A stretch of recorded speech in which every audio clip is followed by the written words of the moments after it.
You're planning to tweak the criminal code to list Iran's Islamic Revolutionary Guard Corps, or IRGC, as a terrorist organisation. How long is that going to take? Look, the process for the legislation to be drafted has now commenced. We need to make sure that the drafting, you want this to be absolutely correct drafting. You need to make sure you get all of that right. But obviously, we've started the process. We want to get this legislation changed as soon as we can. It's a process which is not possible under the current legislation, and so therefore the drafting has started. The drafting process has started immediately. What do you say to opposition complaints this should have happened earlier? I think they underestimate the extent to which a new line was crossed the moment you deal with the fact that you have an attack on Australian soil. It is a big thing for any government to shut off dialogue in the way that you do when you withdraw your staff from your own embassy and expel an ambassador. There is always advantage in dialogue that needs to be weighed up. A line had so clearly been crossed when we were dealing with an attack on our own soil. And I think anyone who pretends that we're in the same situation with what we now know as we were, or as the Australian people were a week ago, is missing the fundamental difference that you face when you have an attack on your own soil.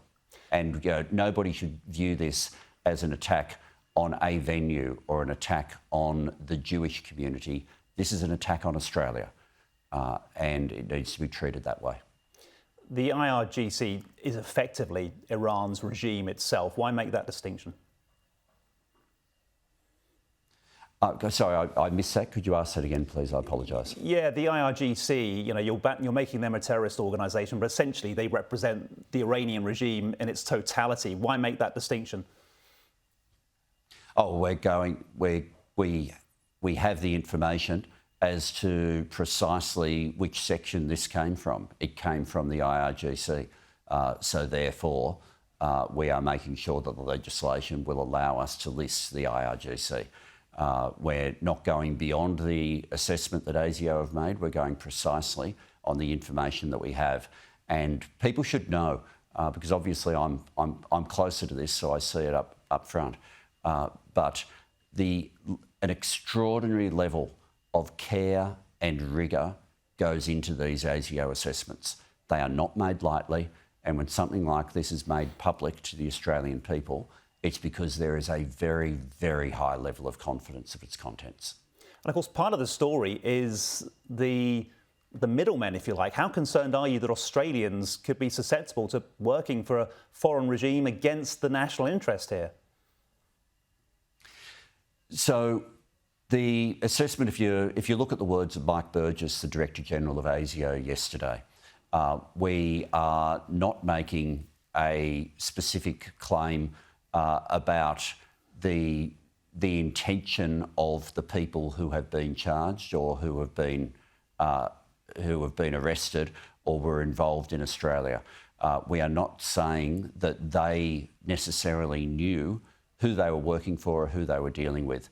The term that ASIO and the intelligence agencies use is cutouts, where effectively you have a series of intermediaries so that people performing different actions don't in fact know who is directing them or don't necessarily know who is directing them. And that concept of cutouts was used a number of times yesterday by Mike Burgess. And so it refers more to the challenge that we always have in making sure that we can reduce crime rates all across Australia in terms of the role of those people who may have ultimately carried out the crime. None of this changes the fact as to where this started, as to where this was directed, as to why this was initiated. And that goes back to the IRGC. Iran is accusing the Albanese government essentially of trying to get back in Israel's good books. Was there any feeling you had to act strongly over this after the pushback about the decision to support Palestinian statehood? This decision that we have taken is about one thing and about one thing only, and that is the safety and sovereignty of Australia.